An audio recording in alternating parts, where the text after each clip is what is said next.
His name is Detroit. Oh, dirt, did I get you? No, I'm cool. No, you're not. He gets no city contracts.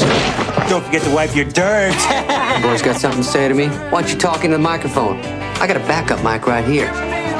Check 1, 2. Testing. Ah! His job isn't glamorous. You know what? I don't mind being hit with a few questions. Enough with the questions! Guess I'm lucky it wasn't hot chili day today. You asked interrogator, you bring it out of my face. It's gone. What are you doing? Come on. That is not paid for by them. That is paid for by the people of Detroit. You might be qualified, ML. I'm not qualified for this job. Let me tell you something. You want to go right now? Okay? You want to go right now, Al? Hey kids, it's your old pal ML Elric back with the Soul of Detroit on Election Day, Tuesday, November 4th here in Detroit. We have a very special guest with us today, Charlie LeDuff from the No BS News Hour and from the Michigan Enjoyer. We have another special guest. By that I mean sort of special needs, Shawn Windsor. We have an election? We still have elections? Did you said election? Yeah. Okay, I just want to make sure I heard that right. I see where you're going and with then that. Already. Then we have Mark down there. Trying to Not much. What are you doing? Not much. What are you playing with down there? Not much. This has been 4 hours. It's still here. I'm trying to Cord's all wrapped up. untangle Somebody this call the thing doctor. here. But we're here Mike's trying because to choke me out. politics is a dirty business, and so is towing in Detroit. And it looks like our next mayor is someone who knows a little bit about towing because she's taken some money from towing contractors who have been deemed by the city to be basically predators on the people of Detroit. When I say take money, I mean campaign donations, which you might say, well, you know, you can take donations from anybody. There's no question about that. But this is a candidate who has more money than I will say someone who worships God. I'm not saying she's a heathen, but Solomon Kinloch, a man of the cloth, has been outraised by a margin of 4-1 by Mary Sheffield, yet she's taken money from some very questionable donors. That was in one of my latest columns for the Detroit Free Press. And just last week, Charlie LeDuff, our special guest and friend, I mean, this is an earth-breaking story, and not just because we're talking about demolition and filling holes with toxic dirt. It's been rumored for a long time that Mary Sheffield was in a relationship with a city contractor. We all chased it. We all tried to confirm it. Not because we care about what she does with her private life, but because, as I've reported before regarding other city council members, Gabe Leland comes to mind, that if you're a member of city council, you are not supposed to be voting for contracts that involve someone with whom you're in a relationship. And Charlie, late in the campaign, it's a story that's changed the tone of the campaign as we hit the home stretch, reported that Mary Sheffield was in a relationship with a gentleman named Brian McKinney. I understand that some of his other ex-girlfriends don't consider him a gentleman. But anyway, Mr. McKinney is the CEO of a company called Gayanga. It's one of the largest demolition contractors in the city, and they've been also suspended by the city for some business practices that the city thinks expose Detroiters to danger. Charlie was able to get the Sheffield team to acknowledge that the city council president, the front runner in the race for mayor of Detroit, was in a relationship with the CEO. And my colleagues at the Detroit Free Press, Violet Economova in particular, was able to establish beyond a doubt that at the time this relationship was going on, Mary Sheffield was voting to approve contracts that gave money to Brian McKinney's company, and some people are upset about it. Charlie, congratulations on basically busting the story everybody was chasing, and as I said, changing the nature of the race. I was in church with Solomon Kinloch on Sunday. We often cover the candidates on Sunday. Mary Sheffield was kind of hiding. We can tell you a little more about that later. And it was the main message that Kinloch was delivering, and he said, if you elect this woman mayor, the feds will be the next people coming to City Hall. And he said, I think, in a somewhat perhaps prescient message, if the media and Solomon Kinloch can find out about it, how in the world do you think that the feds can't find out about this too? I mean, what have you been hearing since you broke this story? I mean, this is a big one. It's a really big one. Yeah, that it's way beyond just this, right? What am I hearing is this was the worst kept secret in the city for years, right? But again, it's not like you're snooping through somebody's bedroom, right? And your personal business is your personal business and nobody's business till you commingle it with the public's business. That's right. So everybody knew about this, but what are you going to do? You don't have anything, yeah? And then the 11th hour, this is why I doubt it came from Kinlock's camp. The 11th hour, maybe 7 days ago, I get a letter sent to my house with no return address, not signed, anonymous, but very professional. Everything's spelled correctly. It's formatted properly. It's addressed to my business. I thought it was a credit card pitch. And what the letter laid out was the financial relationship and then very specific details about a personal relationship, trips, hotels, dates, plane tickets. And so I just took that to Sheffield's people and they confirmed it. So McKinney, I put out a story back in June that contractors were grinding up the Northland Mall, taking that toxic stuff and dumping it in the city. And then in September, he got banned temporarily pending a final determination from doing work with the city. So that was in September. So why in late October would, Kinlock finally send me a letter? It wasn't from them. This guy's left a string of pissed off, unpaid contractors, subcontractors, employees. This will probably widen out. And this is what I'm getting. This is what I've been working on. This has been going on not just with McKinney. This has been going on with since Duggan took office. This whole demo. You were doing dirt stories when we worked together at Fox 2. And Yeah. that's been 6-7 years ago. Yeah, back then, everybody was doing stories on it. We had a federal grand jury here concerning this. That went away under Biden. It sunsetted. It was statute of limitations. But during that time, the city told the feds, stuff was subpoenaed, that there was no record for the origin of any dirt, which can't be true because I actually have some from the beginning. I know contractors now. They've given me their receipts. So the feds are going to be here anyway. Doesn't matter what Mary is doing, but she's tied up in it. And let's not forget, I know when the relationship started. I don't know when it ended, but she's every year voted for contracts for this guy. Every year. And then his origin story is interesting. Yeah, so Charlie's looked at those city council records too. and you're welcome to do so too, folks. Just go to the city's website, look for the city council journals. I think you can do a keyword search for Gayanga, and you'll see for yourself when the contracts went before city council, and there are roll call votes, and you can see who voted for them. Now, Mayor Sheffield's chief of staff, Brian White, told the Free Press last week she did not vote for any contracts for Gayanga, essentially after Wrong. 2019. And that's demonstrably false. It is absolutely Why not would he true. say that? I mean, we know why he would a say great that, question. but why would he say that? Well, actually, I'll tell you, this is a guy who for 12 years has not answered anybody's questions. Charlie calls him at the last minute when they probably should be in the bunker and says, hey, can you give your boss up? And he answers all of Charlie's questions. I don't know why he answered it. It doesn't make any sense that he answered it. Frankly, I'm glad that he finally answered a reporter's questions, but it's his answers that may put him and her in the crosshairs and certainly have proven that they're not truthful. And since then, since I talked about Sheffield on Sunday, we made it clear that we wanted to talk to the council president on Sunday. Newspapers follow candidates on the last Sunday of every campaign. And particularly in Detroit, you know you're going to spend all day in churches with candidates. And by the way, if you've never been to a church in Detroit, you absolutely have to go. It's one of the most amazing experiences you'll ever have. And Sheffield didn't tell us her morning schedule until it was over. And when she found out we were asking these questions, they canceled their evening schedule. So they don't want to answer any questions. And I don't know why he answered those questions. I'd love to know that. But guess what? He doesn't answer my questions either. Well, she's the front runner. And you have absentee voting, early voting. So this thing breaks late. It's one reason not to have it, right? So let's assume she gets in. She's crippled. She's going to walk in there, and this thing's going to blow up. And McKinney got suspended because this guy did like 2,500 demolitions just for houses, not for commercial structures or anything else. They took a random sample of 40, and 33 of them came back poisoned, right? So that's 80%. Are we going to look at the other stuff? You know what I mean? Are we going to actually find out what happened to Detroit under Duggan? Who's going to pay for this?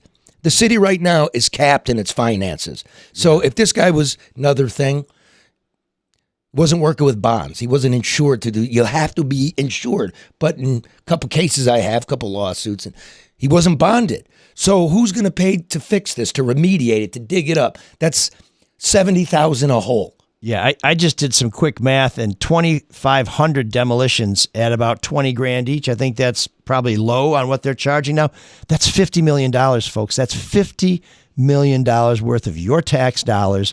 And when I say your tax dollars, I mean everybody who can hear my voice in America. $64 million. Because this is federal money too. A lot of these demos were done with federal grant money. So what is the background of McKinney and Gayanga? How did he get these deals? I mean, he seems to be such a clusterfuck. How did he get such great deals from the city? You mean, how did he get in? Yeah, when he has no experience. What's his whatsoever? background? Well, he's a felon, right? I mean, he's kind of a feel good story. A guy who did some time or got in trouble with the law, built a company, hires a lot of Detroiters. I think he really pushes that we give people a second chance if they've had a problem like he has, and they've kind of been touted by the mayor and others as this is the kind of contract we want to do business with. This is a success story. A Detroit company that employs Detroiter that can get the job done. But now it's Duggan's own people who tested the dirt and said, nah, maybe not such a good story. He was created by Duggan. So back when 2014, that federal money was here, you weren't allowed to give contracts based on race or location because it was federal, and you had to have 5 years experience. McKinney blows in from, he's an ex-con, was in for dope and guns, and then he goes to Texas and he starts a data company or something. Then he comes here. He met with me early, right? We met at a Tim Hortons. He opens up his laptop. He says, I did a Was spreadsheet. that to talk about the dirt, or were you getting dope and guns? He wanted just contracts. It was just, he wanted contracts, and he says, I know where the bodies are hidden. I go, I already made that spreadsheet. So what do you want? So he went to the city. Duggan was in trouble. His white contractors were in trouble. The grand jury was here. It was real hot. And McKinney starts rattling, there's no minority contractors. So he starts pressuring Duggan on the other side. Story hits the free press. Nice big story just about when McKinney and Sheffield meet, saying there's no black contractors. Duggan has changed the rules, and we're going to get McKinney in on city money, not the federal money. So he starts. And then it blows up, and he becomes huge. And he becomes so huge, Duggan introduces him at the 2020 State of the City. Wow. Look at that. Everybody, welcome Brian. Black and brown contractors. This is the way to do it. And off we go. That was a pretty good imitation. Thank you very much. Except for the hair. Now, here's a guy, ex-con. I'm going to save some stuff because I have to confirm it. But he's a really, really interesting background on this guy. Let's just say, guess who's coming to dinner? My nickname for Brian is Sidney Portageon. You're going to have to explain that one. I get the movie reference, but what's it with the... Because he's a honey dipper? Now, he's in tails and a black tie. He's on the board of directors at the DIA. Oh, the Founders Gala? Yeah, he's the co-chairman of the Founders Gala. How? You're a demo contractor. You know what I mean? So I say, this is bizarre, man. And if you just really play it out, how bad are things? Is Detroit one large landfill? That's where this is really going. And if it is, because I'm not going to let them just remediate 33 holes, and that's not. I would never let our people live with that. If it's what I think it is, even the 33, who's paying? Yeah, because now you got to get rid of the dirt. I think the way they do the toxic dirt is they put it in a kiln essentially to just bake all the poison out of it, or they put it in one of these, sealed landfills. They take it to the sealed landfill. Yeah, with like a 10-foot concrete wall around everything. And then you've got to buy dirt, which Duggan got in trouble. He acknowledged early on that he got in trouble with dirt because he tried to push his team to get dirt as cheap as they could, and that's why demolitions cost more. And they were getting dirt, I think, from, was it $6.96 96 where they're doing something. Dirt wasn't dirt wasn't clean. The so that highways, was a problem. Yeah, and he had to give some money back to the state because they found you're not doing it right. So he's had some problems with demolition. Of course, he's had some problems with Charlie from the beginning on the demolition stuff. But that's going to be expensive. And Mary Sheffield, to her credit as a candidate, has acknowledged the next mayor is going to have some challenges with revenue because it's going to go down. The economy's cooling off. All that money from Uncle Joe Biden, ARPA money, we're not going to have any more of that. I don't think cousin Don is going to help us in the way that Uncle Joe did. And now you have this expense.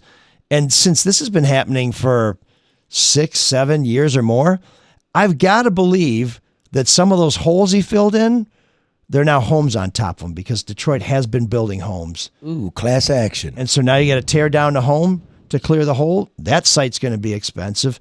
And that family that's there, they've all got to be tested. I mean, this worst case scenario, this has a Flint feel to me. It totally does to me. That's why I say there's an ocean of Flint underneath Detroit. And again, in her capacity as city council president and Stuppen the guy.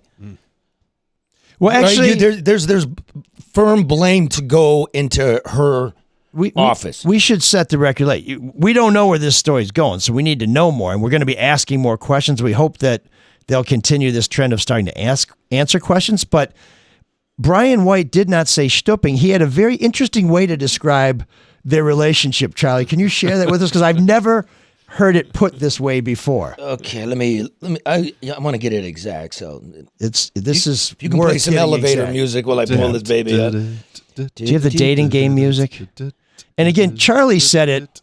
He said something that I've said for years when it goes back to Kilpatrick and Beatty.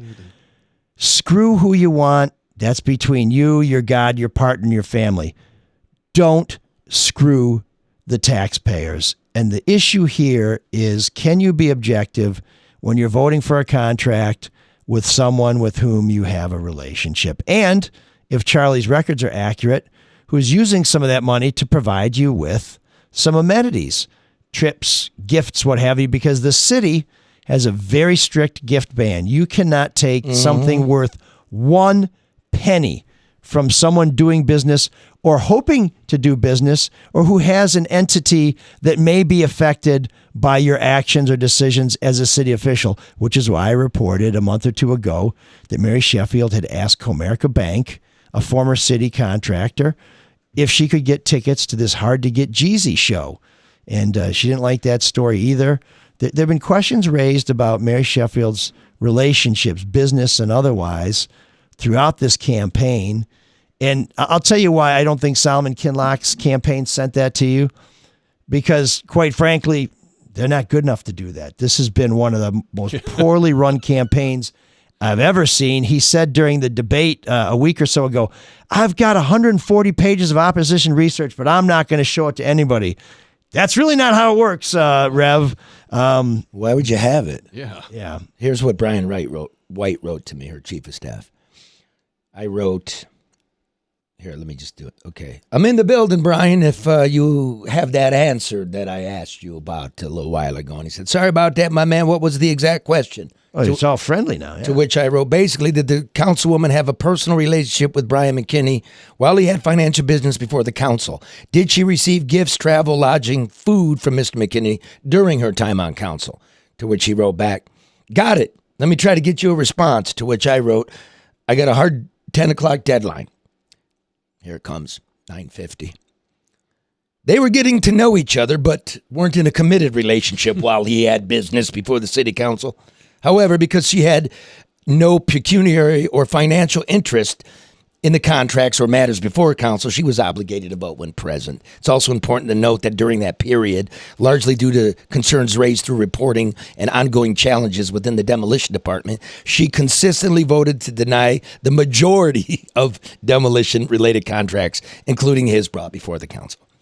To which I wrote, thank you for this, Brian. One other question. Can you confirm they spent the Easter weekend together at the Miami Four Seasons in 2019 in which he picked up the check? He writes, I'll check. Thanks again, Brian. I'm on deadline. He writes, she doesn't recall the specifics of the trip. which took place over 6 years ago. However, in our opinion, the details of her private life in this instance are inconsequential because she did not have a duty to disclose or recuse herself from any vote based on the city's ethics ordinance and the advice she sought and received. So that doesn't sound like a denial, and I'll just tell you. No, that's a confirmation. You confirmed there was a trip, and they took it, and you don't know the details. Yeah, so I'll tell you about But they weren't committed. around that same Just time. getting to know each other. Yeah, I mean, but he did say relationship. He just said not a committed relationship. Yeah, around So they that were free to see same other time, I took my kids to Just some Disney canoodling. World in Florida. Is it Disney World in Florida? I think that's Yes. what it was. This is around that same time. I remember every detail of that trip, and I sure as hell knew who paid for it. You know, so it's hard. And I'll tell you, where we stayed wasn't the Four Seasons. It was not a 5. It was a little nicer than I would have liked, but you know me, that could be a motel hell. And this whole thing about whether they were in a relationship or not, you cannot take anything from a contractor with the city of Detroit.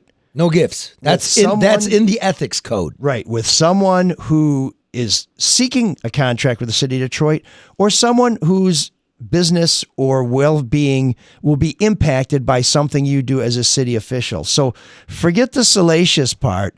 You can't take diddly, and it's spelled out in the charter. You don't need anybody to interpret that for you. It could not be less ambiguous, but we've both taken a look at this correspondence, or this advisory opinion issued by the Board of Ethics, and it basically says you don't have to disclose anything, but use your best judgment. Exercise caution. Yeah, and by all means, don't disclose any confidential city information. Let me just pop in there. Okay, stop with this bullshit with these people already, right? Okay, the ethics code says, if there's contracts, it's immediate family members, you got to recuse yourself, right? Okay, so you weren't sleeping with your grandpa, your uncle, your father, your brother, or your cousin, so it's okay? No, any plain thinking person knows. So if you're going to hair split, if you're going to conduct business under covers of the bed sheets, no. And before people go, oh, yeah, she's a woman, blah, blah, blah. No, you're the mayor, no matter your gender, you're the man. Gabe Leland got rung up. You wrote about it in 2018. A long time ago. 2018, 17, for voting on contracts. For his girlfriend. And also, he went on trips with his girlfriend's family. Yeah, and he ended up going to prison, blah, blah, blah. Then he didn't go to prison, but he got rung up on a felony. He was convicted. Misconduct in office. Okay. Yeah. Mike Duggan got rung up when he's being Midnight Mike and driving out to the suburbs, and now his current wife, but not then, and sliding city money towards her. He got a big investigation. He had the whole press conferences. Done with the behavior in the city. As we were just laying out about the poison holes and everything else, the people suffer. We deserve something better than parsing the ethics ordinance. It was so bad, this little crack in the ethics ordinance, that Dave Bing in 2012 wrote an executive order 10 months after the ethics code was put in. The fraternization yes. guidelines. Yeah, the fraternization guidelines. It says right there in Section 3, city council people or any employee of the city may not conduct a personal contract relationship with a contractor, to which Duggan's corporation counsel, chief lawyer, tells the press that doesn't apply because of separation of church and powers. So no one in the city can do it except the city council, to which I'm calling lawyers, I'm looking up case law. When was this adjudicated? He just making shit up now. Why is Duggan even involved in this story? This is weird to me. Yeah. Now, there's a couple interesting points with the corporation counsel, Conrad Mallett. By the way, he's a donor to Mary Sheffield. And if she thought in 2019... hold on, I'm sorry. Pause that bookmark. Shawn, what do you make of that? The corporation counsel is city's top lawyer. What? And he's making donations. I'm not saying it's illegal. Doesn't that smell a little bit to you? Sure, it does. Yes. Not as good as the bacon we were smelling earlier coming from upstairs. I thought it was the dog shit. I didn't think he got to steam these carpets. Yes, he does. I thought I smelled bacon. Like, can we pause this show for? You could be having a stroke. Yeah, burnt We toast. can't rule that out. I do want to ask you guys because Charlie. But wait, yeah, go Mark, ahead. before we leave that, so she's relying on an opinion about a 2012 executive order that she got when Charlie made a phone call, because Conrad Mallett wasn't the corporation counsel when she started this relationship. And it's interesting that in 2019 she sought the Board of Ethics opinion on her relationship and where it may put her. And we don't know that she gave them the full details of her relationship, but or even who she was in a relationship with. We're trying to find that out. But when she asks whether she can take free tickets or ask for free tickets, she doesn't ask the Board of Ethics then. Then she asks the Corporation Counsel, and it appears that she asked the Corporation Counsel after she already received the ticket. So it seems like you're doing these things and then asking for an opinion later from someone who may be predisposed to give you an answer that you're looking for. But I will tell you, I consulted a source who I really trust, who knows the charter, who knows constitutional law, and he agrees with the Corporation Counsel that Bing's executive order doesn't apply to city council members. But here's a question I want to ask folks.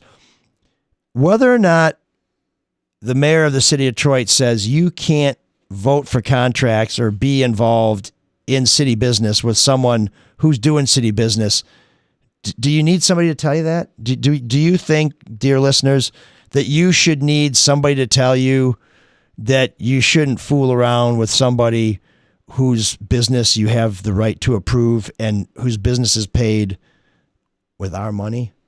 You shouldn't even be voting on a friend's contract. Now, just going back to that Corporation Counsel, this is all very well and good. Interesting legal question. It hasn't been settled. So you don't just drop a quote in the newspaper and that's it. And again, what ridiculous pedophagy this is. This is just smoke screen. Every reasonable person knows. You just raised it. It's so stupid. Is this what we're going to get? I don't know. I've known Mary Sheffield for 12 years.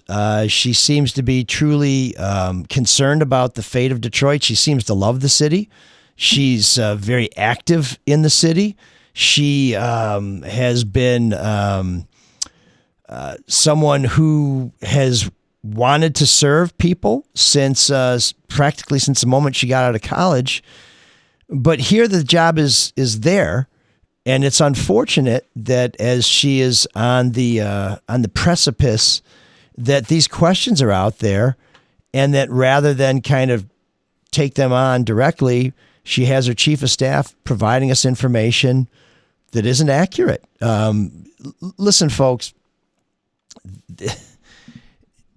you've heard it long before Charlie and I were probably out of diapers, but the cover-up is often worse than the crime. Not saying there was a crime here. I'm not saying there's a cover-up. But what I am saying is people are not answering questions directly or truthfully, and that alone gives me pause as we're about to start a new mayor's term in a time that's going to be perhaps the most challenging time that we've had since the bankruptcy, since before the bankruptcy. And that's... Isn't that the way you want to start? It matters to me because, yes, I'm a few steps ahead of this. Now I'm into the paperwork and the contracts and the bonding and the votes and the shenanigans. Why? Forget the relationship now, right? And the official the mayor, the city council president, the city council itself, the demolition department. Why didn't you protect the citizens? You're going to see what's going to happen here. You could see that he got suspended for doing this.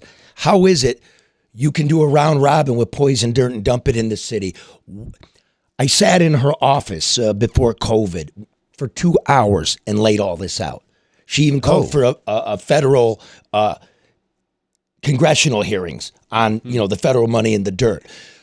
Why did all this disappear? Why? That's what it's really about to me. And now you start to get a window as to why. Why did Duggan create this cat? what is the relationship between Sheffield and Duggan besides Brian McKinney and Gayanga? Are they friendly? He's better to answer that than me. Are they friendly? Do they have other connections, other people that work? It's been an evolving relationship. In I believe it was 2017, and I did a story on this at Fox 2. There was a political committee created to get money from the Maroon family and others to support Jewel Ware, who was a Wayne County commissioner, in a city council race against Mary Sheffield. And the way the Maroons distribute some of this money, they kind of work with Duggan. And I believe what happened in 2017 was Duggan said, let's knock off Sheffield. He and Jewel Ware are friends. Maybe Jewel Ware wanted to knock off Sheffield and came to the mayor for help. But at any rate, Jewel Ware took a run at Mary Sheffield, didn't even come close. And after that, I think their relationship evolved to the point where Duggan said, she's going to be here, and I want to be in good terms with council, so I better just get along. And ever since then, they've been on very good terms. And there was this time I was doing a story at Fox 2 where I was exposing some of the problems that city council members have had in their past. Mary Sheffield was one of them. And Mike Duggan and the mayor's office contacted the news director and the general manager at Fox and said, we need to go to lunch. I want to talk about this story. And tried to back him down, not threatening him, but just saying, like, is this really news? You guys really need to do this?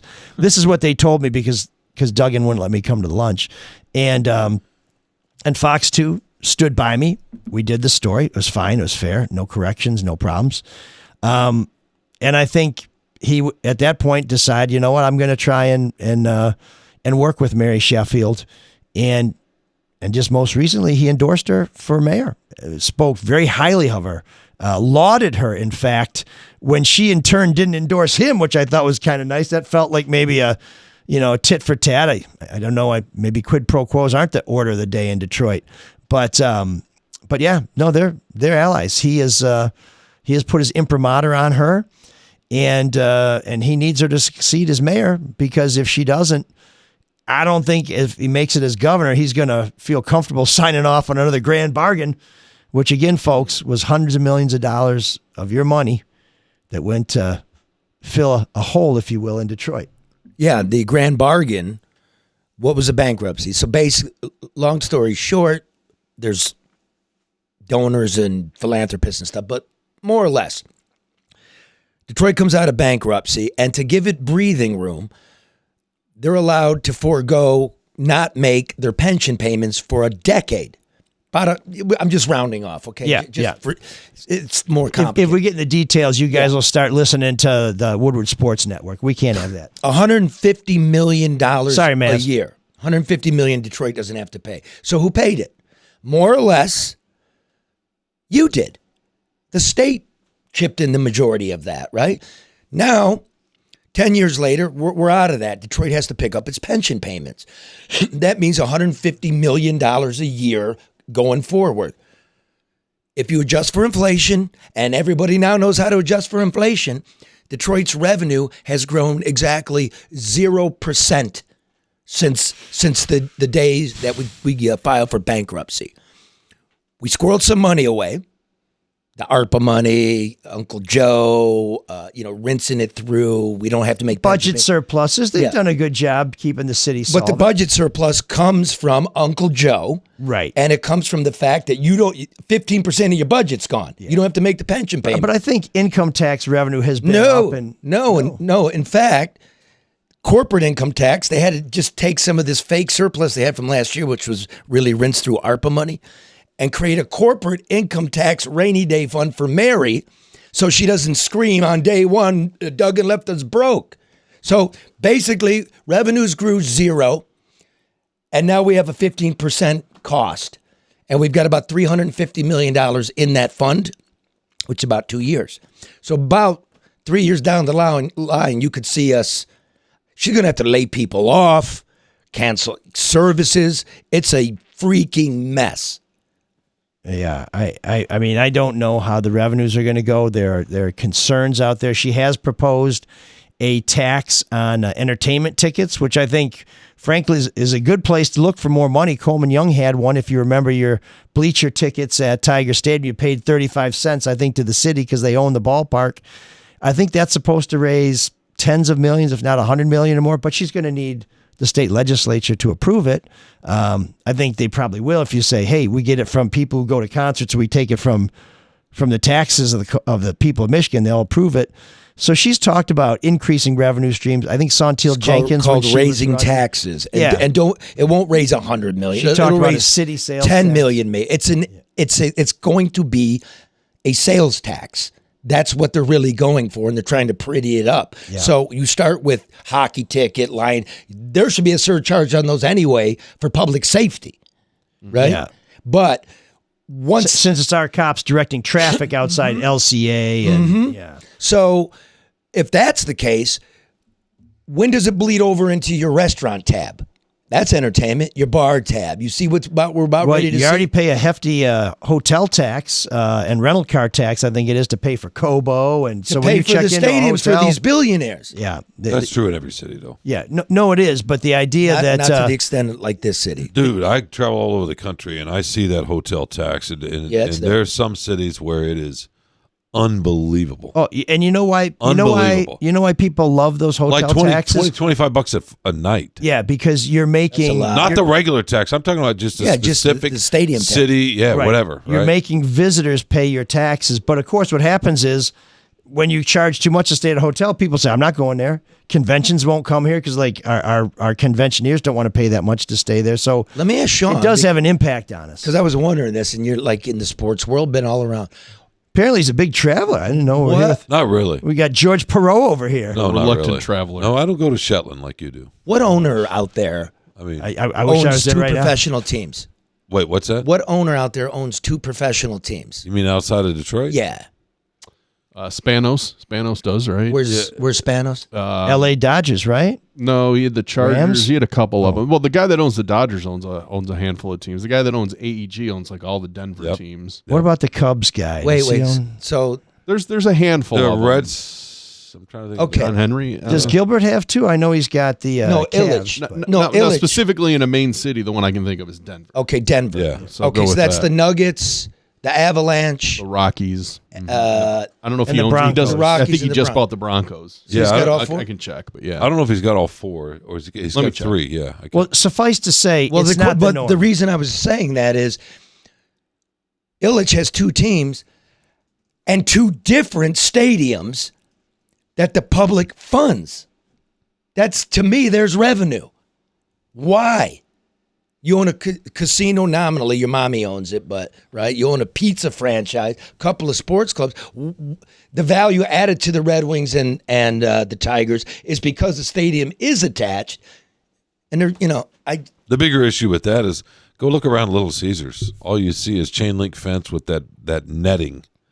Well, they have plastic netting, right? They have That opened broken some of those promises. restaurants along the way between their pizza headquarters and the Fox and the stadium. Yeah, but they pitched a Like there's an whole- old 50 style. Oh, yeah, I remember the watercolors. What they pitched. They've taken down District Detroit. If you go to that app or that website, it doesn't have those renderings that they put out the first time they came it to us. was a The psyop second time bullshit. they came to us, they said, we know we didn't do what we were supposed to do the first time. We won't do that to you again. We promise. And guess what happened? Bada bing. They haven't done it. I wrote a column more than a year ago that said the first building they were going to build on Woodward, they missed the deadline. They still haven't done anything because you know what happened? Wayne County said, well, if you're going to build on this land, you got to pay us for this land. And the Illiches were like, or Olympia Entertainment was like, yeah, we'll give you $25 million. And county's like, great, that's what it's worth. And they said, but that 25 is going to be reinvested into the ballpark, right? And the county's like, no. You give us $25 million. And if you want to fix the ballpark, now you do that yourself. That deal has not progressed. They haven't broken ground.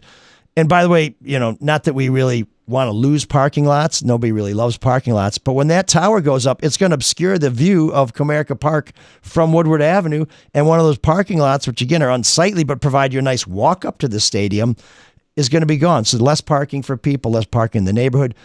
Stephen Ross, who's trying to build the U of M Innovation Center, who's Illich's partner on District Detroit, he's going ahead and doing it because Stephen Ross is a developer who says, I build things, which means build It's the same with Gilbert. Whatever else to say about Gilbert, the man Gilbert builds. The man, he builds. And now he wants to knock down. I mean, He wants us to pay for people that are too. a lot more willing to accept kickbacks, bribes, corruption, whatever, if you're building, right? Well, they just sort of understand, hey, that we're human beings. This is how we operate. Olympia's- At least fucking build. But where do you draw the line? Olympia's disagree. defense is You don't draw the line. I disagree. Look at what we're doing federally. If the city, This is the biggest pay for play we've seen in the modern history of this country. Why are we going to care here? remember, the crypto. Are you No talking about revenue. the crypto guy who just got out? Everything, everything. The fucking ballroom. $300 billion worth of business with those companies that have supported that. Federal contracts, right? It's just what we do. But as long as we build, right? You see a picture of that ballroom, you see a picture of what Gilbert's built, what Stephen Ross is trying to build in Ann Arbor, then people just, whatever, they tune what's it- they Gilbert tune us built? out. You mean the erector set that's not done? Because what this does, I don't know, set 10 buildings downtown that Well, have yeah, lights on them that they Yeah, used they to do. be dark. They do, but in the end, they drain from the city coffer. They drain from the city coffer. That's my only issue. Plus, that thing is a Cayman Islands. That is an opportunity zone. I won't go into what that is. You get the tax abatements. They only have to be tax capture. Yeah, that too. Yeah. Tax capture, tax abatement, property tax. That's why nothing grows. So when the police and the firefighters look at the cranes, it's like, we're going to finally get ours. We took a big fucking cut right during bankruptcy and because of inflation. Time for us to get paid. And I say to them, that's not the city's crane, dude. It's the developer's crane. Well, the police It have is. gotten significant pay with raises. No, what you do... They're finally starting to get paid something that's not as good, but comparable to the suburbs. Well, if you look, adjust for inflation again, right? And then look at what you lost in your pension because you took a cut there. You moved laterally and they fooled you with numbers. That's what they did. Now, we had a big opportunity to straighten this shit out, and I'm really worried that we didn't. We just went crazy and spent money. We don't know where it is. Yeah, well, I do think the police are doing a lot better than they were a few years ago. But I'll just tell you this. Whatever you think of the police, there's good and there's bad, like there is everywhere. If you're paying Detroit police less than you're paying cops anywhere on the face of the earth, you're doing something wrong because nobody has a tougher job than the Detroit Police Department. We can also Nobody. You mentioned we were talking about sports owners earlier in Denver. They're going to build a new football stadium for the Broncos, and it's going to be privately funded. So Hey, There's the an soccer guys, idea. the So DCF's guys, it makes me four wonder guys from if- the neighborhood are Hold going on, to hold build on. a stadium. It makes me wonder if we by have had themselves. enough of this. I have. Well, Balmer. I mean, just as Balmer a just society, built a right? $1.5 billion, arena in LA with no city money. Now he helped. Yeah, and he is was paying giving his players no-show jobs, right? Sure, but I mean those are two different things. I know they are. As did the Warriors. Yeah. Yeah, I mean, it's time now. It can happen. It is. I looked up. So but, Illich, this is the first NFL. Sorry, this is the first NFL stadium I've heard of. they are owned separately. Denver, Stan Kroenke has the Nuggets, the Avalanche, and the Rapids, the MLS team.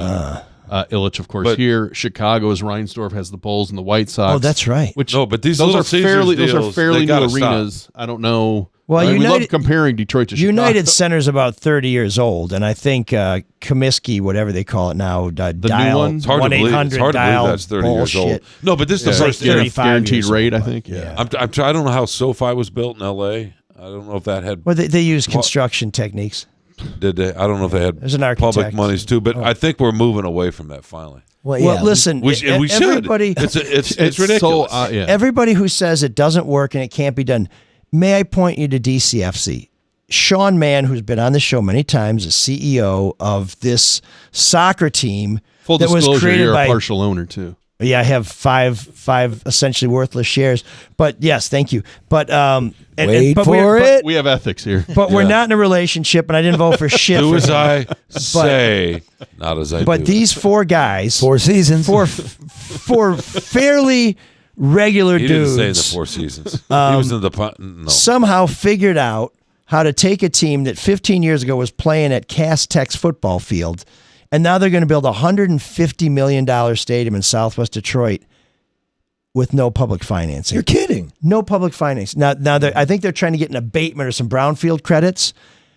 The $150 million they need to build the stadium, they figured out where to get that. These are four guys who are not, I mean, they're all nice guys. They're all sharp guys, but they ain't Dan Gilbert, okay? Exactly. And Now, I don't know about they the figured it out. I don't know about the Can't abatements. be that tricky. But the brownfield credits, like absolutely.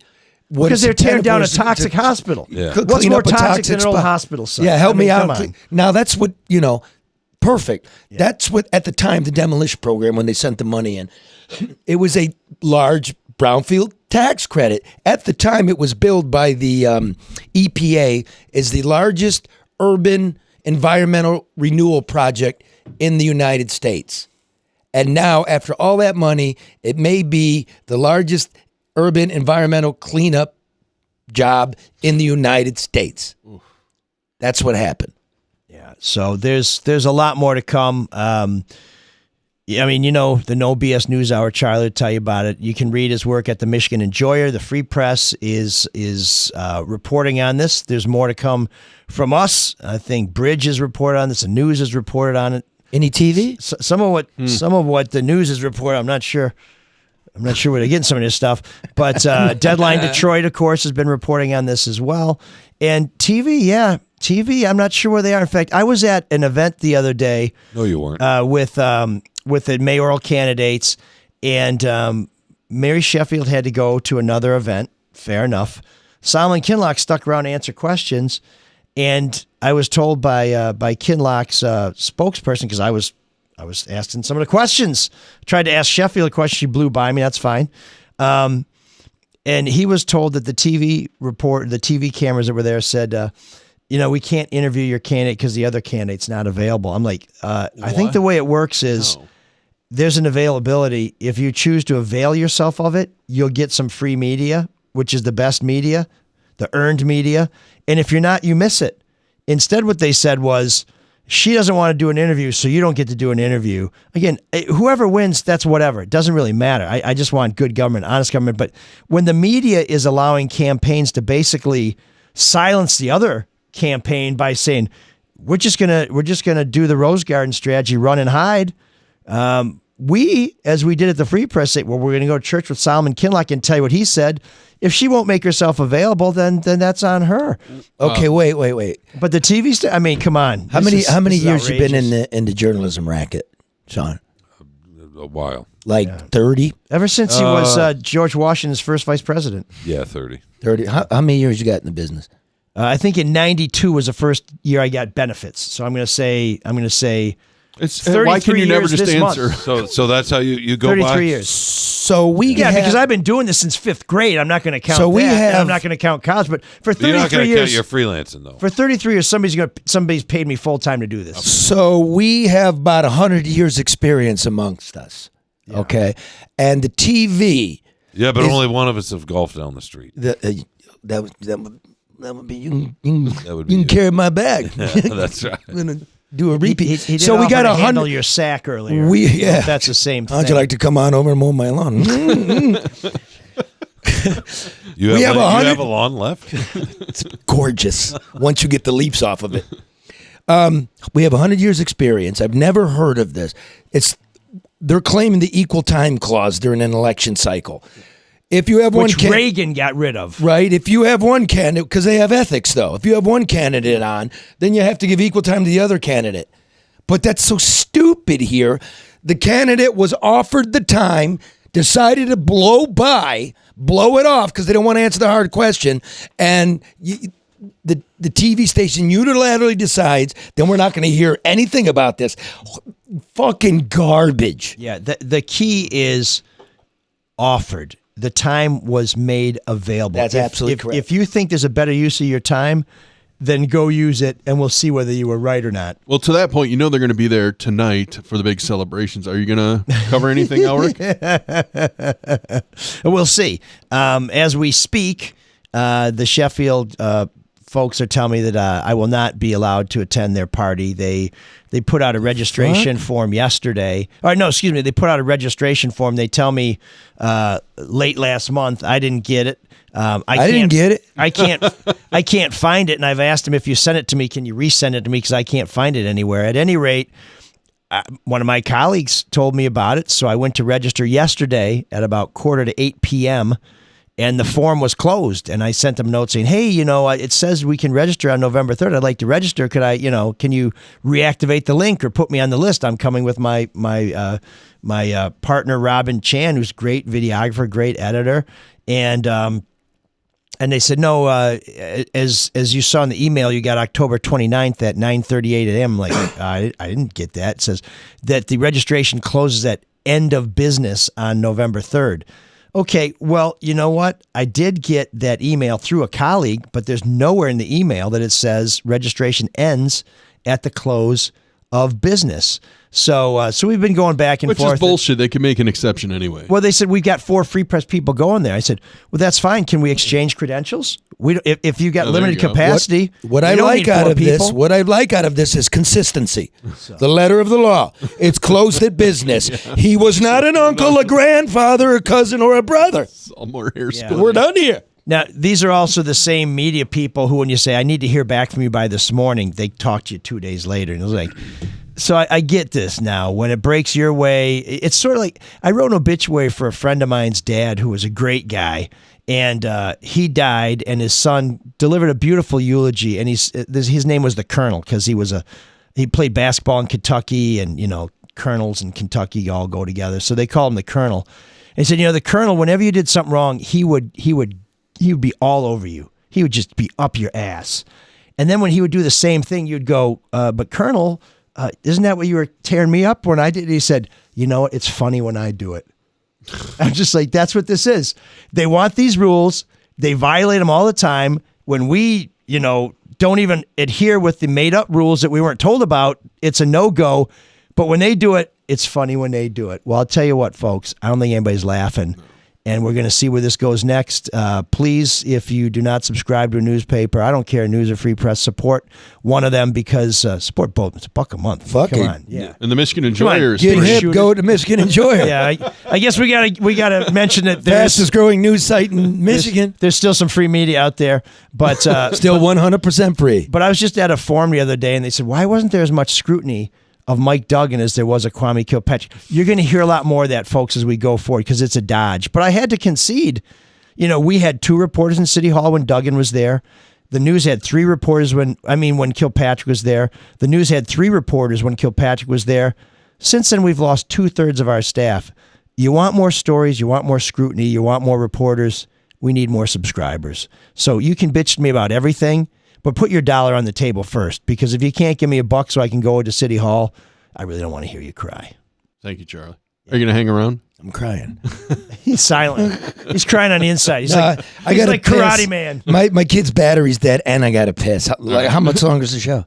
We'll Too long. Probably another 90 Another minutes. one for Frivolity left. See, Sean has to piss too. He's already taken up his. I think Sean's Okay, done too. all right. And we'll just do this. Oh man, the geeks have inherited the earth. Did I do that? What a dork. Does him wanting to play with us again mean that he's turning into a geek, or we're turning into cool guys? That was a little deep, but I got some good news. Football season is here.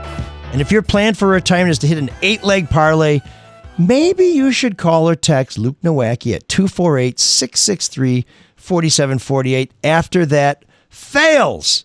Or maybe even before you place that long shot. Because the key to long-term investing is to have less anxiety in the markets than Maz has on the still somewhat crowded Sparty Concourse. And when you call Luke and Zach, they'll make it all about you, sweetheart. Securities and investment advisory services offered through Mosaic Wealth. Inc. member FINRA-SIPC. Mosaic Wealth. Inc. is separately owned, and other entities and or marketing names, products, or services referenced here are independent. Mosaic Wealth. Inc. That's 248-663-4748. My Geek of the Week is, I think they may have been the geek before, and they will be until they get it right. But the people who select members of the Baseball Hall of Fame, Lou Whitaker was not even included in this generational reflection committee where they look back on people who played it since the 80s. Lou Whitaker has better numbers than most of the second basemen in the Hall of Fame, has better numbers than most of the people who have been voted in the Hall of Fame the normal way, and they can't even put this guy on the I think he might have better numbers than Alan Trammell.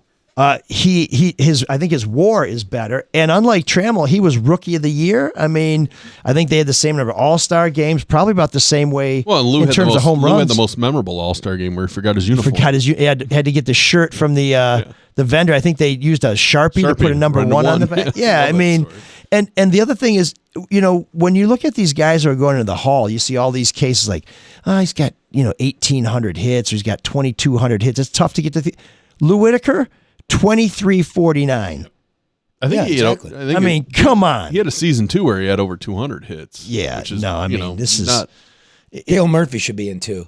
Well, he is on that ballot, and Dale Murphy has good numbers. He's he was the great outfielder, best player of the '80s. He's got the best numbers. Am I? Of the '80s? I forget who I'm talking to. I'm not sure about that. I think Sean's more of a Dale Evans. We're talking sports. I'm sorry. Most home runs and RBIs. I think of the '80s. I don't want to hear any more of it. Coming up next, our Capital Report with Sean Windsor, our man in the Beltway. If you're the best of a decade, I just want to talk about Shetland. You're in. Yeah. I don't care what your final numbers are because you played 19 years, right? Like Jack Morris. He was the best pitcher of the '80s, but his numbers aren't the best. But that's when I fell in love with baseball. Those are my his ERA is high, but otherwise strikeouts, wins, World Series championships. Wins are a product of your didn't he pitch a 13-inning World Series game? I take slight exception to that, Sean. No, you don't.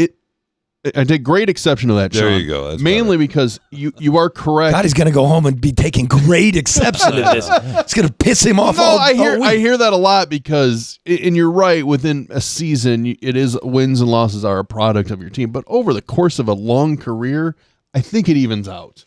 I think it's more a reflection on how well you are as a pitcher. Not if you put somebody who was really, really good on a bad team that couldn't defend or hit versus somebody that doesn't always. So of course it matters. There's a huge difference. Yeah, but over the course of a career, a 10-year career, you're kind of an isolationist, right?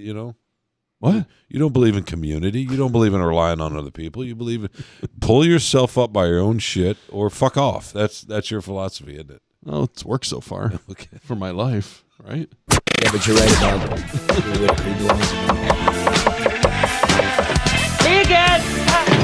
There's an all-night party in room 7609.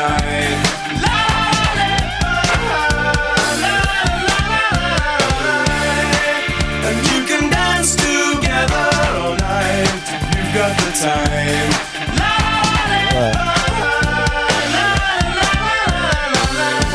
Had a movie of the week.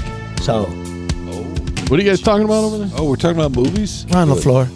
Oh, Ron LaFleur, yeah. Do you remember when Ron came back for the last game at Tiger Stadium and the deputies were waiting there to take him into custody because he had unpaid child support? I wasn't living. Wait, is this song about that? Is that what this song's about? Somebody wrote a song about that? Oh, sorry.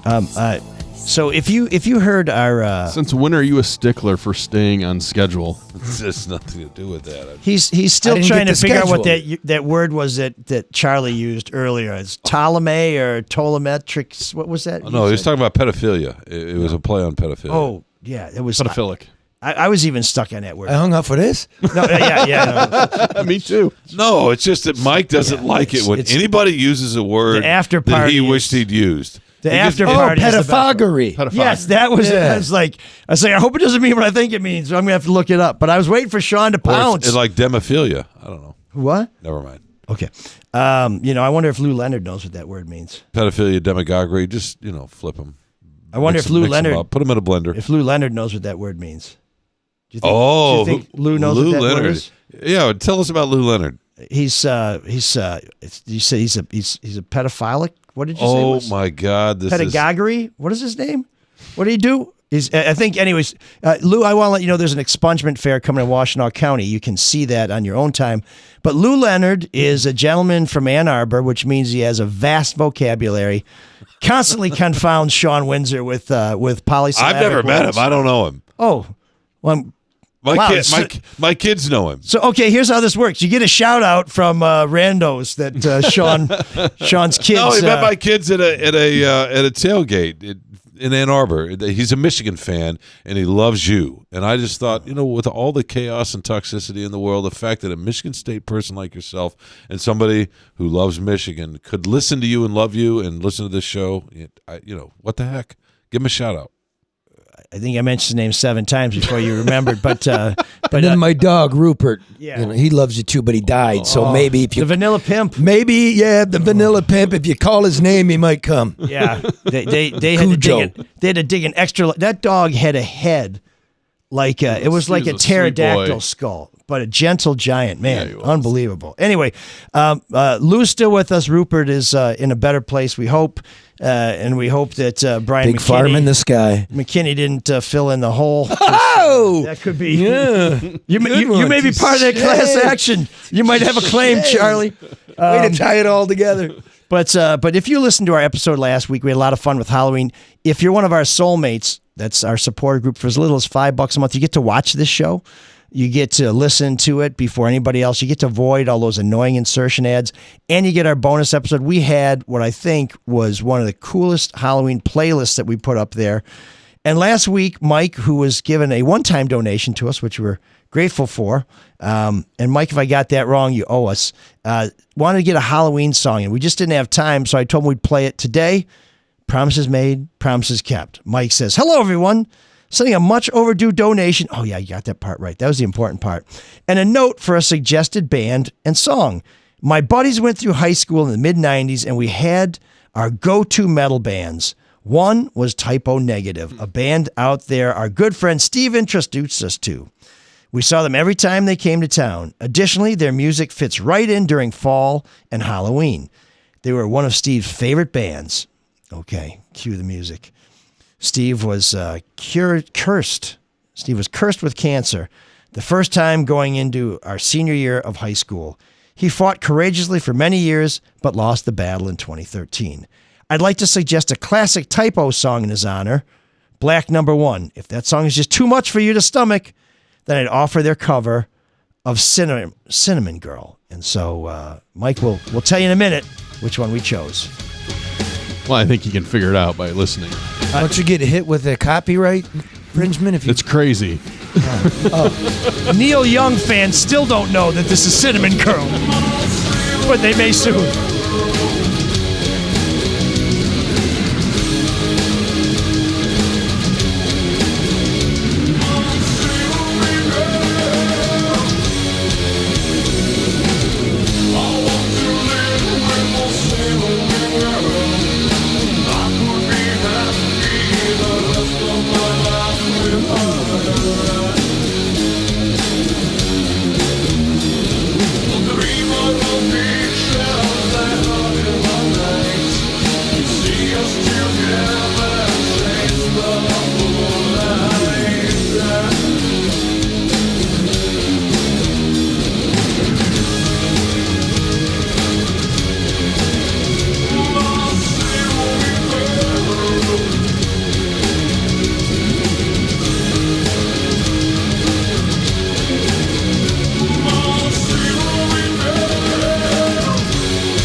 Better than the original. You don't like cinnamon No, roll? it's nowhere. No. Crazy man. Well, but at least I'm that's over. I'm not a Neil Young fan. At least that's over. Although I didn't have time to use the I mean, restroom. at least so it was over. That so was that a was nice. That was a eulogy for somebody, wasn't it? Cinnamon girl? I thought that was Jeremy. No, I would. Remembrance. Love the sentiment behind Yeah, it. way to backpedal on now. My mom used to make me cinnamon toast when I was a kid. That's enough for me. It all good now. She cut the crust. Yeah, but off. not the song. Sorry, I'm not backpedaling on that. I Sorry. dedicated it to his friend and all. But. Well, we want to hear from you. We want your songs and we want your stories more than that. Send them to mlsoulofdetroit@gmail.com. We're going to renew our appeal for new soulmates. We had Don jumped up last week very generously. Other folks have been pitching. Mike made a one-time donation. Whether you support us with a one-time gift or whether you become one of our monthly supporters, it keeps the show on the air. Our sponsorships are slowing down for the winter. This happens when businesses begin to scale back. And we really need you to step up now more than ever because a commercial. we're going to take a little haircut here. But I like to call it an appeal. But Shawn's got no more to give. So some people gave all. So please go to Patreon. I think Charlie wants to go, by the way. Yeah, Charlie. I got to fix my kids. He's patiently waiting for Charlie's digging. You know he's been digging in the dirt. Where's he digging next? My daughter's, we're talking about, the car crapped out at the college campus. And, I'm trying to explain why the LeDuff clan drives old cars. And I said, there's only so many miles in life. And the more you can make a car go, the more miles you can cover, the less fucking cars you got to buy. I got the 300 with 200,000 miles out there. And the Riv's actually at the transmission shop. They called me and said $150 to fix good it. For you I've guys. never heard a fucking sticker, a transmission shop charge. I could use it. I could use it to hold the bumper on. Turns out there's more. Good to see you, bro. Oh, yeah. I love the working class hero shit. It's always nice. Good work. Charlie, next time you come on, you're going to have to explain what the name Michigan Enjoyer means. I actually was afraid it was a not safe for work. He didn't site create when it. they start- No, it's Enjoyer.com. Yep. Enjoyer.com. Subscribe. 100% free. So we're mostly free. So, and we got comics. Yeah, don't forget NoBSNewsHour.com. Oh yeah, too. that's out there too. Oh, yeah. One of our partners on the Red everybody Shovel knows Network. about that. Yeah, thanks for that. Because I tell them I'm the only guy still part of Red Shovel Network. That plugs? Plug in the network. He plugs it too. Oh, we You do. do? Yeah. Drew, Well, Drew fucked us. I thought you were going to say dare the he. only guy that still stands during the podcast. I hope you still do No, that. he made me sit now because That Mark does is because not he can't. cool. He can't deal with the cam. He can't The fix the aesthetic is mics. better. Oh, that's not cool at Plus, all. if Charlie stands up in his studio, he'll knock the asbestos down. on the That's desks. exactly right. Well, I know who we can call to get it removed. That's all that fry was. Whoa, hey! Are you sleeping with him? And I think I know where we can bury it.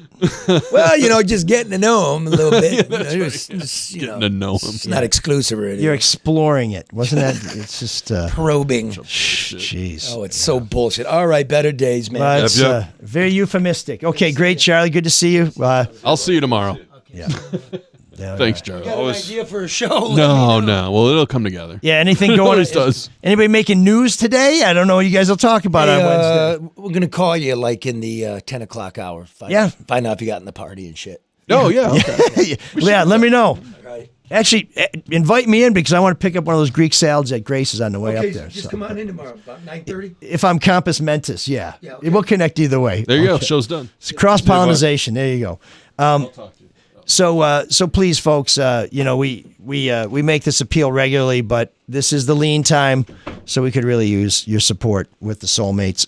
One way you can also support us is by next week. By next week, I hope to have our merch store open. Ooh. It's going to be open for 2 weeks. It's going to close on November 20th so that we can get you the gear in time for the holidays. So that merch store is going to be open for 2 weeks. There's going to be a whole new array of stuff, like some super cool swag. You want to support the show and you want something to show for it? Buy some shit. I will tell you the markup is pathetically low, but it still helps. A couple notes from you. We got our feedback segment. If we could cue the Max music, which is Maxim Excellent, and also by Maximilian Prokop. Alexis writes, ML, not Alexis Wiley. Alexis writes, ML, you and your industry peers sat on a years-long open secret scandal involving Mary Sheffield and her boyfriend. A criminal, fake contractor, scam artist who has never swung a hammer in his life and only reported it once it was too late to matter on the eve of the election. Wow, how brave. Marries the female Kwame Kilpatrick and everyone knows it. Sheffield sliding $64 million to her criminal bedfellow makes Duggan sliding $500,000 to his Novi mistress look like a piker. Look forward to the full-page History Made Free Press and Detroit News A1s tomorrow. Alex. Well, I think by this point of the show, you know that that's not true. And let's set a couple records straight here. We don't sit on stories. We report them as soon as we have them confirmed to our satisfaction. And the Free Press, because we took a conservative view towards this, because this is a very sensitive topic. It's the kind of thing that could potentially change the outcome of an election. We were the last people to weigh in on this because we didn't want to do anything until it was completely and utterly unambiguous that there was a relationship here. And Mary Sheffield's father confirmed that for me Saturday when I was a guest on his radio show. Although, frankly, there was no doubt. With all the talk of, the media gets so many things wrong, I think you would be happy when they take their time to make sure it's right. Yeah, and again, let's not overstate, these relationships. We don't know what they are. The words are ambiguous, but the thing is, if they're a relationship, sexual, otherwise, you can't be voting on a deal. You just can't. You can't take stuff. Who wouldn't want to break the story? The fact of the matter is, I mean, you told off the air, that you've heard these things. I mean, we talked about this a long time ago. Yeah, but it's really hard to confirm these kind of things. Yeah, and also this is one going back to that. You got her dad, Mary Sheffield's dad, to confirm it as well. Well, I mean, after her the staff spokesperson did, but yeah, but now you have a personal member of the family confirming a relationship. Yeah, and we had other sources, but we wanted to make sure everybody was on the record because we know, or we feel, this is a story that is just beginning, and we want to start off on the firmest foundation possible. I also want to say, I think everybody would agree too. You wish you had this 2 months ago. I've been pursuing this story for over a year, but Alex, I don't know how old you are, but let me just give you a really short history lesson. Mark, get the bell ready.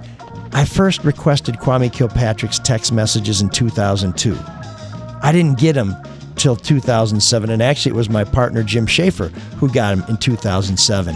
As soon as we could verify everything, we published it in 2008. That was a hell of a lot longer than it's taken for this story to get confirmed. But I'll tell you what, when we reported it, it turned out to be pretty solid.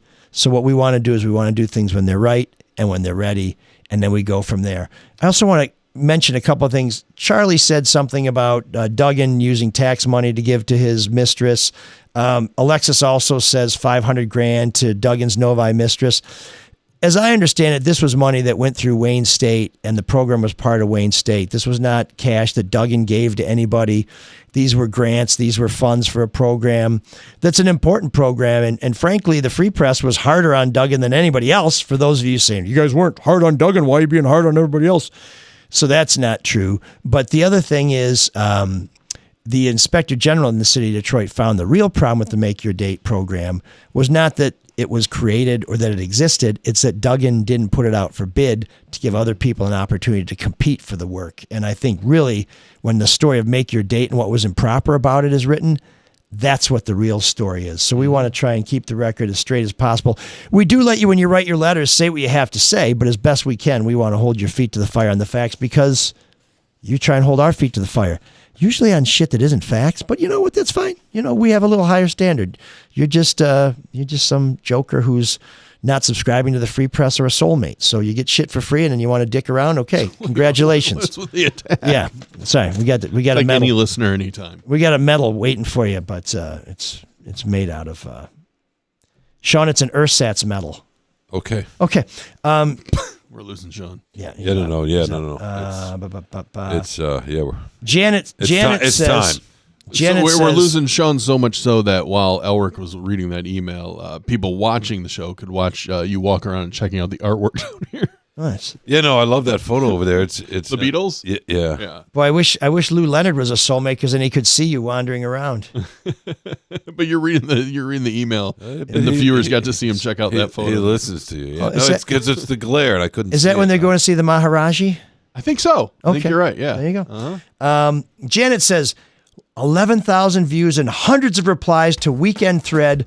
College sports are fixed on the largest Michigan State alumni message board after MSU's loss to Minnesota in OT. I've never seen so many Spartan grads say college sports are rigged after their football loss this weekend. Actually, we said that again after the Michigan game too. So welcome to East Lansing, Janet. It's not just prop bets. Football and basketball games in general are ending way too suspiciously, often with the refs' help. Now, if you don't know what Janet's referring to, a pass interference call was taken off at the end of the Spartan game. And then when the Spartans did pass interference, they kept the flag out there. And then when their quarterback didn't score, they gave him a touchdown. I'll say this, though. None of that, as someone that had money on the game, none of that affected the line because Minnesota was giving up 4. Oh, okay. So just saying. I mean, unless there's unfortunately bad calls happen. Bad calls happen. Officials are reviewed. That's 3 in a row. Officials are reviewed and pulled from games every fucking week, and nobody ever really talks about that. They're graded on it. Sure, Tim Donaghy's going to happen, right? But do I think every official's on the? That's the NBA ref. Yeah, you're going to have the whole officiating crew of one game go along with it. Not Tim Donaghy from Rockwood, a good fan of the show. He's good. Don't worry about that 10. I don't know. He could be up to no good. So Rockwood is kind of a tough place. Janet continues, despite our digressions. Really? Okay. I think not just gambling, but also this greed-fueled obsession with TV ratings and team, conference, and bowl playoff revenue has totally corrupted sports. Janet, I'm with you 100%. How is it totally swept under the rug by oligarch owners and the feds to protect the game's modern Babe Ruth golden boy? What? Nothing is pure anymore. Wait, what? Not really sure who that is. Well, nothing was probably ever pure. How about she's talking about Ohtani and the gambling? I mean, I don't know. That was a federal investigation. The feds were deep in on that. I was one of the people that believed, and I still kind of feel like Ohtani maybe knew a little bit about gambling and what was going on with his translator. But, if the feds aren't going to dig it up and charge him, I mean, you really think the league's going to? Yeah. And then there was a huge scandal. That's not good for baseball. Maybe we should start the show with the feedback. You know what I mean? Because it's always where the best topics are. Or we could just get through it without interruptions. That might be more fun. I'll be quiet. Go ahead. You're fine. No. Yeah, what's our friend? Janet, indefatigable, continues. That said, I look forward to Michael saying all the lawyers, judges, doctors, business executives, and public officials he's covered over the years can be corrupted, often for relatively small sums of cash. She does listen. But nitwit athletes, coaches, referees, owners, conference, and TV execs and or casino cartels can never be corrupted or coerced into fixing games, extending a series, point shaving, or rigging prop bets. They get caught all the time. No, Janet, I think they can. She ends with a smiley face emoji. Janet, excellent points. Thank you for writing in. And for listening. Yes, of course, for listening. I think it's worth questioning. I just don't. If she wasn't listening, she couldn't really say anything. I think corrupt judges and politicians get away with it because they make the rules. No, but we're thanking her for listening. We know she's listening, but we're thanking her. Very nice. We're acknowledging it. We have some more lengthy emails from Michael, and I don't know if we got to Trey last week. Show's running long, folks, so we are going to try and get to them next week. But thank you for listening. We're grateful for Charlie for coming in. I think you heard him, Alex, talk about it. He was trying to confirm this for a long time, too. And sometimes it's often that last piece of the puzzle. What are you laughing at, Sean? It's that last piece of the puzzle that makes the difference. And in this case, just to recap, Sean chortles, he got some anonymous records that closed the deal. So now you know what we try and do with this show is tell you the rest of the story. Good day. And until next week, we turn to our friend Cyrus to say, take us out. Can you dig and good day. Can you dig it? Can you dig it? The Adventures of Detroit Dirt. Oh, when bad pets go bad, dang.